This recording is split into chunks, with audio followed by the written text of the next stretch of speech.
এই কিউএম চ্যানেলের একজন ওয়েলউইশার তিনি আমার কাছে জানতে চেয়েছেন যে মানুষ কিছু অসম্ভব কাজ করে ফেলতেছে। পৃথিবীর এই সীমারেখা পেরিয়ে মানুষ চলে যাচ্ছে মহাকাশে এবং ভাসতে ভাসতে মানুষ চলে যাচ্ছে চাঁদের দেশে। এই যে মহাকাশ প্রযুক্তি, এই বিষয়ে কোরআনে কোনো বিষয় আছে কি, বর্ণনা দেওয়া আছে কি? তো ধন্যবাদ আপনাকে একটি চমৎকার বিষয় আমার কাছে জানতে চাওয়ার জন্য। আসুন আমরা এই বিষয়ে আজকের আলোচনা করব যে মহাকাশ প্রযুক্তি এই কোরআনে রয়েছে কিনা। কিন্তু একটি বিষয় যে অনেকেই বিজ্ঞানের সাথে কোরআনকে রিলেটেড করার আহ, সপক্ষে যুক্তি দেন না, এবং তারা বলেন যে কোরআন হচ্ছে একটি ধর্মীয় গ্রন্থ, এর সাথে বিজ্ঞানকে সম্পর্ক যুক্ত করা এটা সঠিক হবে না। ইভেন যারা শুধুমাত্র কোরআনের অনুসারী তারাও সমালোচনা করেন। তো যাই হোক, আপনাদের প্রতি আমার একটা আবেদন থাকবে, আমার সাথে থাকুন এবং আপনারা মিলিয়ে নেন, আপনারা দেখে নেন আমি যে আলোচনাটা করছি তা কোরআনের বাইরে থেকে করছি কিনা। পৃথিবীর সীমানার বাইরে গেলে সেটি হচ্ছে একটা শূন্যতা, সেটি হচ্ছে মহাকাশ। এই মহাকাশে কি হয়, মানুষ ভেসে থাকে, সেখানে কিন্তু ওজনহীনতা পরিলক্ষিত হয়, তা ওয়েটলেস, তার কোনো ওয়েট থাকে না। তো এই বিষয়ে এই যে 6-125 নং আয়াতে এখানে দুটি শব্দ অত্যন্ত গুরুত্বপূর্ণ। এই দুটি শব্দ, একটি হচ্ছে অন্তঃসার শূন্য হৃদয়, মানে কি ওজনহীনতা, অর্থাৎ তার কোনো অন্তঃসার শূন্য, কোনো ওজন নেই। আরেকটি হচ্ছে যে তোমরা আকাশে ভেসে বেড়াও। এই যে ভেসে বেড়ানোটাই, হ্যাঁ, এটি একটি কিন্তু গোপন বার্তা। এই যে ক্লুটা কিন্তু আল্লাহ দিয়ে দিয়েছেন, একটি হচ্ছে ওজনহীনতা এবং আকাশে ভেসে বেড়ানো। এখন এই মহাকাশে মানুষ কিভাবে যায়, কিভাবে এই অসম্ভব কাজকে সম্ভব করেছে, এই অসম্ভব যাত্রা সফল করার জন্য সফল আল্লাহ দান করেছেন সুলতান। এই সুলতান কিন্তু অত্যন্ত গুরুত্বপূর্ণ একটি শব্দ, ওয়ার্ড। এটি কোরআনের অনেক জায়গায় বর্ণনায় রয়েছে। আর এই সুলতান কি, সেটি কি ওহী সমতুল্য নাকি আহ, অন্য কিছু, এটির বিষয়ে আজকের আলোচনা। 55-33 নং আয়াতটিতে আমরা একটু লক্ষ্য করি, সেখানে বলা আছে যে হে জিন ও মানুষ। এখানে জিন কিন্তু একটি আলাদা একটা সত্তা, আবার মানুষের কথা বলা হয়েছে, অর্থাৎ দুটি সত্তাকে এখানে আল্লাহ কি করেছেন, অ্যাড্রেস করেছেন। তো জিন কি, জিন কি আমাদের আশেপাশে আছে কিনা, আমাদের সাথেই জিন আমাদের সাথে কাজ করছে কিনা, না হলে আল্লাহ কেন অ্যাড্রেস করেছেন, নিশ্চয় আমাদের সাথে আছেন। সে জিনের সাথে আমি পরিচয় করিয়ে দেব, আপনারা থাকুন আমার সাথে। তাইলে এখানে বলছে আল্লাহ সুস্পষ্ট একটা শব্দ ব্যবহার করেছেন, সেটি হচ্ছে সুলতান প্রয়োজন। এই সুলতানকে আমরা এক এক সময় এক এক রকম আমরা ব্যাখ্যা দিয়েছি। কেউ বলেছে শক্তি, কেউ কেউ বলেছেন এটা একটি ক্ষমতা, কেউ কেউ বলেছেন পারমিশন। মানে সুলতান সুলেমানের নাম শুনছেন না, সেই তো একটা ক্ষমতা নাকি পাওয়ারের অধিকারী। এই সুলতান কিন্তু সুলতান সুলেমান নয়। এই সুলতান এমন একটি বিষয় যা কিনা অনেকটা ওহী সমতুল্য। যেমন ওহী আসে আল্লাহর পক্ষ থেকে নবী রাসূলদের উপর, আবার এই ওহীর ভিতরেই লুকিয়ে আছে সুলতান, অর্থাৎ এই কোরআনের মধ্য থেকে পৃথিবীর শেষ দিন পর্যন্ত আপনার সুলতান নাজিল হতে থাকবে। এই সুলতান অত্যন্ত গুরুত্বপূর্ণ একটি বিষয়। অনেকের কাছে এই সুলতানটি শব্দটি একটু নতুন মনে হতে পারে। এখন ওই যে বললাম যে নবী রাসূল তো এখন সমাপ্তি, এখন তো আসবে না, তাইলে সুলতান নাজিল হবে। এখন আমাদের এই পৃথিবীর গণ্ডি ছাড়িয়ে মহাকাশে ভ্রমণের জন্য আমাদের সবচেয়ে আহ, প্রধান ভূমিকা যিনি রেখেছেন, হ্যাঁ, তিনি হচ্ছেন বিজ্ঞানী আহ, স্যার আইজাক নিউটন। তার মহাকর্ষ সূত্র যদি আবিষ্কার না হতো, তাহলে সেই মহাকাশে ভ্রমণ, মহাকাশে মহাকাশযান যাওয়া, মানুষকে ট্রাভেল করা, এটা কখনো সম্ভব হতো না। তাহলে আল্লাহ নিশ্চয়ই হে নিউটনের হাতে এই চাবি তুলে দিয়েছেন, এবং কিভাবে দিয়েছেন সেটি হচ্ছে সেটি এখন আলোচনা করব। 55-33 আয়াতের সুস্পষ্ট বার্তা যে সুলতান প্রয়োজন। তাইলে নিউটন উপরে কিভাবে সুলতান নাজিল হয়েছে, এটা কিন্তু একটি নাজিলের বিষয়।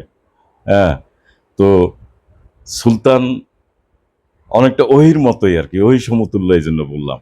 এখন নিউটন তো ধর্মীয় বিশ্বাস আমার আসলে খুব একটা জানা নেই, তবে তার যেহেতু দাড়ি নাই, টুপি নাই, কি বলেন, লম্বা পাঞ্জাবি নাই, নিশ্চয়ই সেই মুসলিম টুসলিম এরকম কিছু নাও হতে পারে, বা তার তিনি কিন্তু কোনো উপাসনালয়ে গিয়েছেন কিনা এটাও আমার আসলে জানা নাই। তো যাই হোক, তিনি কোনো তার কাছে আল্লাহর এই বিশেষ বার্তা কিভাবে আসলো, তার কাছে সুলতান কিভাবে নাজিল হলো। নিউটন কিন্তু একটা কাজ সবসময় করতেন, সেটি হচ্ছে ধ্যান মগ্ন হওয়া। গভীর ধ্যানে নিউটন আপনার মগ্ন থাকতেন এবং তিনি গবেষণা করতেন। নিরিবিলি স্থানে তিনি বসে বসে তিনি গবেষণা করতেন। তো একবার নিউটন একটা গল্প বলি ছোট, যে তার প্রেমিকাকে নিয়ে তিনি বাগানে বসে আছেন এবং নিউটন গভীর ধ্যানে মগ্ন অবস্থায়, তার আবার আপনার ওই যে সিগারেট টিকিট খাওয়ার অভ্যাস ছিল। তো তিনি আহ, এই প্রেমিকার হাতকে সিগারেট মনে করে তিনি ধরাতে গেলেন। তো যাই হোক, এই সময় প্রেমিকা একটু আটকে উঠলেন আর কি। তো নিউটন এরকম ধ্যানমগ্ন অবস্থায় তিনি থাকতেন সবসময়। আরেকটি ঘটনা বলি, সেটা হচ্ছে নিউটন একবার আপনার আপেল গাছের নিচে বসে ধ্যানমগ্ন অবস্থায় ছিলেন। এমন সময় হঠাৎ করে গাছ থেকে একটি আপেল পতিত হলো। তো নিউটনের মাথায় প্রশ্ন জাগলো যে আপেলটি কেন ডাইনে গেল না, বাঁয়ে গেল না, উপরে গেল না, নিচে নামলো না, নিচে নামছে উপরে গেল না। এই এই প্রশ্ন থেকে, এই জানা থেকে, হ্যাঁ, এই জিজ্ঞাসা থেকে নিউটনের মস্তিষ্কে কিন্তু একটি সূত্র আপনার নাজিল হতে থাকলো। এই যে সূত্রটি নাজিল হলো, সেটি হচ্ছে সুলতান নাজিল হতে থাকলো। এখন এই সুলতান কোথায় থেকে নাজিল হয়েছে, এই সুলতান কোথায় থেকে নাজিল হয়েছে, সেটি কোরআনে সুস্পষ্ট একটি আয়াত রয়েছে নিউটনের এই পর্যবেক্ষণ। সেটি হচ্ছে যে সূরা আনামের সূরা আনামের ৯৯ নং আয়াতের শেষের অংশটি আপনারা একটু দেখবেন, যে উনঝুরো, উনঝুরো চিন্তা বা পর্যবেক্ষণ করা, শব্দটা কিন্তু পর্যবেক্ষণ করা, ইলা সামারেহি, তার ফলের প্রতি, গাছের ফলের প্রতি, ইয়া আসমারা, যখন ফলবান হয়, ফল ধরে, গাছের ফলের প্রতি লক্ষ্য করো, ওয়া ইয়ান ইহি, যখন পরিপক্ক হয়। তাইলে পরিপক্ক হওয়া মানে কি? গাছ থেকে ফল নিচে পড়ে যাওয়া। তারা কি চিন্তা ও গবেষণা করে না? হ্যাঁ, তার ফলের প্রতি যখন তা ফলবান হয় ও পরিপক্ক হয়, এ হচ্ছে সুলতান। হ্যাঁ, যা নাজিল হয়েছে নিউটনের মস্তিষ্কে। কোত্থেকে নাজিল হলো? ৬-৯৯ নং আয়াত থেকে। এটি হচ্ছে সুলতান। তাইলে এই আয়াতে জিন ও মানুষ কিন্তু দুটি সত্তা। মানুষ হচ্ছে কি? একটি বায়োলজিক্যাল বুদ্ধিমান ইন্টেলিজেন্সি প্রাণী। আর জিন নিঃসন্দেহে বায়োলজিক্যাল নয়, নন বায়োলজিক্যাল বাট ইন্টেলিজেন্স।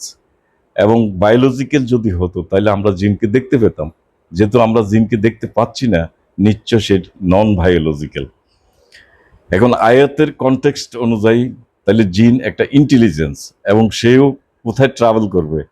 সে পৃথিবীর বাউন্ডারি সীমাটা সে অতিক্রম করে সে মহাকাশে যাবে, মানুষও মহাকাশে যাবে।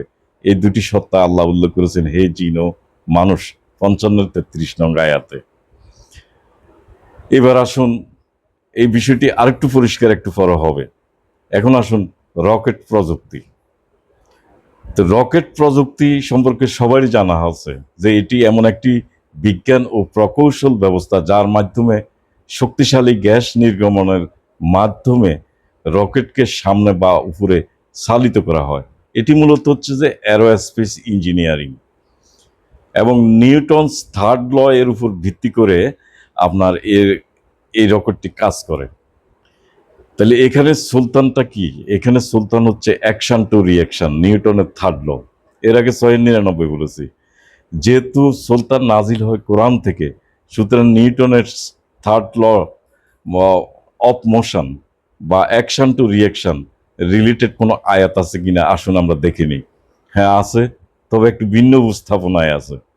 সূরা আনামের 108 নং আয়াতটি একটু দেখবেন। আর তোমরা যাদেরকে গালমন্দ করো না, তোমরা তাদেরকে গালমন্দ করো না আল্লাহ ছাড়া যাদেরকে তারা ডাকে, অর্থাৎ তারা আল্লাহকে ছাড়া যাদেরকে ডাকে তোমরা তাদেরকে গালমন্দ করো না। যদি করো তাইলে উল্টো তারা তোমার আল্লাহকে গালমন্দ দিতে থাকবে। তাইলে এটা হচ্ছে কি, একদম পরিষ্কার না যে গালাগাল দিলে গালাগাল খেতে হবে? তাহলে অ্যাকশন টু রিঅ্যাকশন, হ্যাঁ, অর্থাৎ ধাক্কা দিলে ধাক্কা খেতে হবে। এরপর আছেন তাহলে সূরা 6 এর 108-এ ওয়ালা তাসুব্বুল্লাযিনা ইয়াদউনা মিন দুনিল্লাহি ফায়াসাব্বুহু। এখানে দুটি শব্দ কিন্তু অত্যন্ত গুরুত্বপূর্ণ, একটা হচ্ছে তাসুব্বু আর একটা হচ্ছে ফায়াসুব্বু।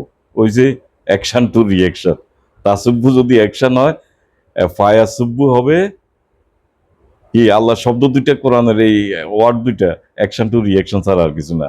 গাল দিলে গাল খেতে হবে। তাইলে শব্দ দুটি হচ্ছে মূলত ক্রিয়া, ক্রিয়ার এগেনিস্টে কি হবে? প্রতিক্রিয়া। এবং এটি হচ্ছে নিউটনের থার্ড ল, অর্থাৎ কোরআন থেকে যে নাজিলকৃত সুলতান থার্ড ল, এই থার্ড লটি নাজিল হয়েছে কোত্থেকে? আপনার 6 এর 108 নং আয়াত থেকে। এখন এই নাজিল হওয়ার জন্য আমরা 600 ঢানা বিশিষ্ট আহ, কি এই যে জিব্রাইল, তার পৃথিবীতে আসার দরকার নাই, নিউটনের কাছে আসার দরকার নাই। আসলে এই জিনিসটা নাজিল হয়েছে তার মস্তিষ্কে, অন্তরে, তার ব্রেইনে। আর কোরআনের 108 নং আয়াতটি ছিল একটি পর্যবেক্ষণ, এবং এই পর্যবেক্ষণ থেকে যা নাজিল হয়েছে সুলতান, এই সুলতান হচ্ছে নিউটনের থার্ড ল এখানে। সুতরাং পৃথিবীর সীমানা অঞ্চল পেরিয়ে মহাকাশে যেতে হলে মহাকর্ষীয় বাধা অতিক্রম করতে হবে। এই কনসেপ্ট কোরআনে আমরা 55-33 আয়াতে আল্লাহ সুস্পষ্টভাবে বলে দিয়েছেন। আকাশমণ্ডলী ও পৃথিবীর সীমানা কি? সেটি হচ্ছে যে পৃথিবীতে আপনারা দেখেন যে সব বস্তু কিন্তু নিচের দিকে পতিত হয়। এই যে আল্লাহ একটা উদাহরণ দিলে না, যে তোমরা আপেলের গাছের দিকে, ফলের গাছের দিকে তাকাও, সেখান থেকে ফলটা যখন মাটিতে পড়ে, তার মানে কি পৃথিবীর আপনার সেই ফলটাকে নিচের দিকে টেনে আনছে, আকর্ষণ করছে। তাইলে এই আকর্ষণ বলটাই আবিষ্কার করেছে নিউটন, এটার নাম হচ্ছে মহাকর্ষণ। এখন এই বলকে, এই আকর্ষণ বলকে যদি আমরা ওভারটেক করতে হয়, অর্থাৎ উপরের দিকে যদি আমরা যেতে হয়, তাহলে আকর্ষণ বলের বিরুদ্ধে আমাদেরকে শক্তি প্রয়োগ করতে হবে। এই শক্তি প্রয়োগ করলে আমরা পৃথিবীর একটা সীমানা অঞ্চল আছে, এরপরে গেলে আর পৃথিবীর এই বাধা থাকে না, এই আকর্ষণ থাকে না। এই শক্তি প্রয়োগগুলো আমরা সীমানা অঞ্চল পেরিয়ে যখন মহাকাশে চলে যাব, তখন সেখানে কিন্তু আমরা বাঁচতে থাকবো। এখন 6 এর 108 অনুযায়ী আমরা কি অ্যাকশন টু রিঅ্যাকশন যখন প্রয়োগ করব, তখন আমরা কি পেয়ে যাব? বাকিটা তো ম্যাথমেটিক্সের বিষয়, হিসাব করে নিলেই হবে। আমরা পেয়ে যাব মুক্তিবেগ, প্রায় আপনার সেকেন্ডে 11.2 কিলোমিটার পার সেকেন্ডে ব্যাগে যখন কোনো বস্তুকে আপনার পৃথিবীর বাইরে পাঠাতে হয়, তখন এই পরিমাণ ব্যাগ কিন্তু প্রয়োগ করতে হয়। যে আল্লাহ এখানে দেখেন ইন্নি যে 55-33 আয়াতে যে ইন্নি তাতাতুম, হ্যাঁ, অর্থাৎ যদি তোমরা পারো আনতান ফুজু, ভেদ করো। এই যে সীমানা অঞ্চলটাকে এখন ভেদ করার জন্য আল্লাহ বলছে মিন আক্তারিস, সীমা সমূহ। প্রত্যেকেরই কিন্তু একটা সীমারেখা রয়েছে, তার নিজস্ব বলয় রয়েছে, তার একটা বাউন্ডারি রয়েছে। কোথায়? কার? সামাওয়াতে ওয়াল আরদ, পার্থিব যত গ্রহ আছে প্রত্যেকের তার একটা নিজস্ব বাউন্ডারি, সীমারেখা রয়েছে। এখানে আক্তারিসটা অত্যন্ত গুরুত্বপূর্ণ একটি ওয়ার্ড, 55-33 থেকে বলছি। সেটা হচ্ছে যে স্পেশিয়াল বাউন্ডারি বলে এটাকে, একদম সীমানা অঞ্চল, অর্থাৎ পৃথিবীর একদম লাস্ট এমন একটি অঞ্চল রয়েছে আহ, যেখান থেকে অন্যটিতে পরিবর্তন হয়। এই সীমানাটা অঞ্চলের নাম কোরআনে এসেছে আক্তারিস শব্দটা, আর বিজ্ঞানীরা বলে স্পেশিয়াল বাউন্ডারি। আর তানফুজু শব্দটা ব্যবহার হয়েছে যে সীমানা, পৃথিবীর সীমানা ভেদ করা, হ্যাঁ, to escape using force, spatial boundary. আর ফানফুজু হচ্ছে তাহলে তোমরা অতিক্রম করো, চলে যাও, ট্রাভেল করো।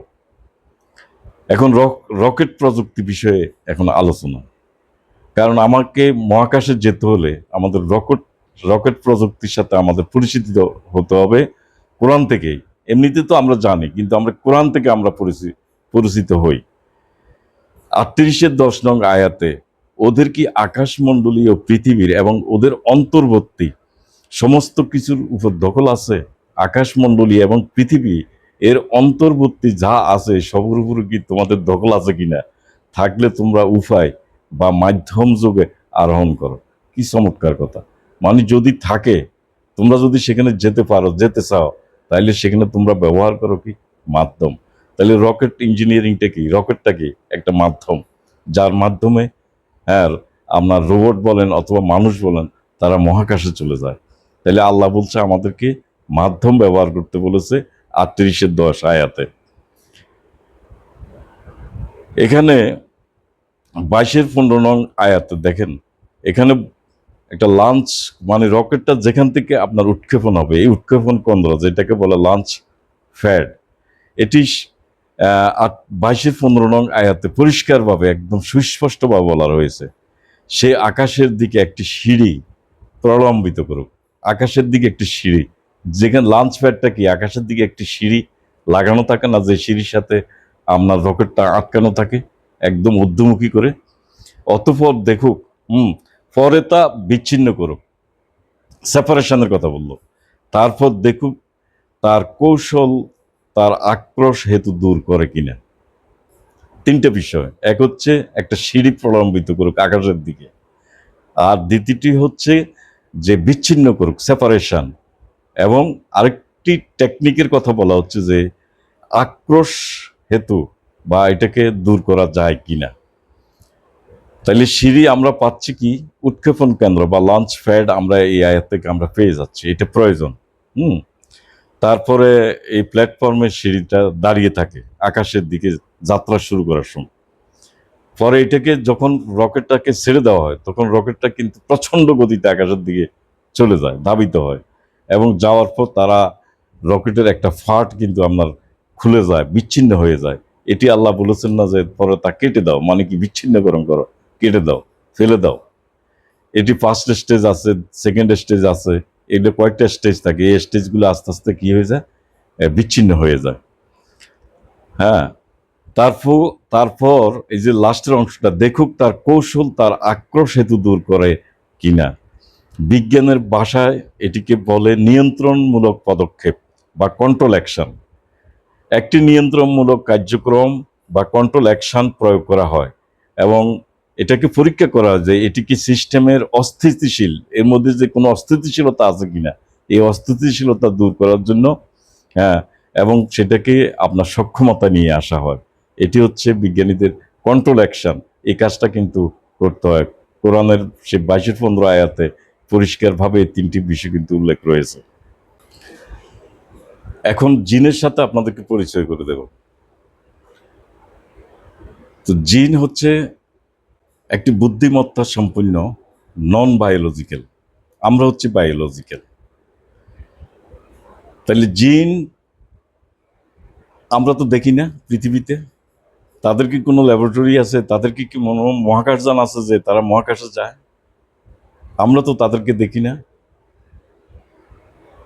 তাহলে তাদের কি এই যোগ্যতা অর্জন করেছে, কিভাবে অর্জন করলো যে পৃথিবীর আকাশ সীমা পেরিয়ে তারাও পৃথিবীর বাইরে চলে যাবে, এবং সেক্ষেত্রে সুলতান নাজিল হবে তাদের উপরও? এটি কিভাবে সম্ভব? কিন্তু হ্যাঁ, আমরা যদি একটু চিন্তা করি যে আল্লাহ যে সত্তাটির নাম ব্যবহার করেছেন জিন, এই সত্তাটি কি? আমরা দেখেছি যে বিজ্ঞানীরা এই পৃথিবী থেকে অনেক গভীরে, ডিপ স্পেসে, মহাকাশের, সেখানে আপনার বিভিন্ন ধরনের আর্টিফিশিয়াল ইন্টেলিজেন্সি রোবট পাঠাচ্ছে, এবং ইতিপূর্বে মঙ্গল গ্রহ তারা ট্রাভেল করেছে, মঙ্গল গ্রহের মাটিতে তারা নেমেছে, সেখান থেকে বিভিন্ন তথ্য উপাত্ত তারা পৃথিবীর মানুষকে জানিয়েছে। তারা কিন্তু খুব বুদ্ধিমত্তা সম্পন্ন, এই আর্টিফিশিয়াল ইন্টেলিজেন্সি, এবং এরা একাকী ট্রাভেল করে, আবার অনেক সময় মানুষের সাথেও যায়। এই যে রকেটকে নিয়ন্ত্রণ, এরা অনেকগুলো বুদ্ধিমত্তা সম্পন্ন কাজ তারা করে থাকে। রকেট নিয়ন্ত্রণ, তারপরে আপনার দিক নির্ণয় এবং মহাকাশ পর্যবেক্ষণ, এবং অনেক সময় রকেটের যে ত্রুটি বিচ্যুতি ধরা পড়ে তার তাৎক্ষণিকভাবে শনাক্তকরণ ও এর সমাধান খুঁজে বের করা, এই সমস্ত জটিল জটিল কাজগুলো কিন্তু কে করছে? সেটি করছে আর্টিফিশিয়াল ইন্টেলিজেন্সি। এটি একটি বুদ্ধিমত্তা সম্পন্ন। তাইলে একেই কি আল্লাহ বলেছেন জিন? আমার কাছে তো তাই মনে হয়। দুটো সত্তাই কিন্তু কাজ করে, একটা হিউম্যান, আরেকটা যেটা বায়োলজিক্যাল, আরেকটি হচ্ছে নন বায়োলজিক্যাল।